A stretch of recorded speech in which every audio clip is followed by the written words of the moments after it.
আসসালামু আলাইকুম। আশা করি আপনারা সবাই ভালো আছেন। আলহামদুলিল্লাহ আমিও ভালো আছি। আমার হঠাৎ করে আজকে জাম্বুরার আচার খাইতে ইচ্ছা করলো, তাই আমি গাছ থেকে 3টা জাম্বুরা পেড়ে নিয়ে আসছি এবং সেগুলো ভালো করে ধুয়ে নিচ্ছি। তারপর আমি ভালোভাবে কেটে নিচ্ছি, এগুলা সাইজ মতো সুন্দর করে কেটে নিচ্ছি। জাম্বুরা কাটার কৌশল এইভাবে কাটতে হয়, কাটলে অনেক সহজ হয়। কত সুন্দর ছালগুলো তুলে ফেলা যায় আর কি। আপনারাও আচার করলে এইভাবে কাটতে পারেন।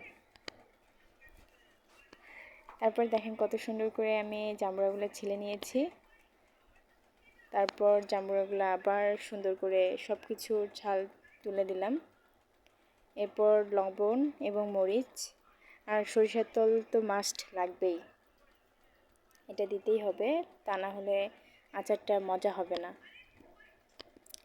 আর একটু তেল দিলাম, দেওয়ার পর আমি ভালো করে মেখে নিচ্ছি যাতে ভালো লাগে। আমি হাত দিয়ে মাখতেছি, হাত দিয়ে মাখলে আচারটা অনেক মজা হয়, টেস্টটা ভালো আসে। তারপর দেখেন এই কালার আসছে, আমার তো দেখেই খাইতে ইচ্ছা করতেছে। তা আমি আগে আমার ছেলেকে খাওয়াই দিলাম, সে তো খাচ্ছে মজা করে।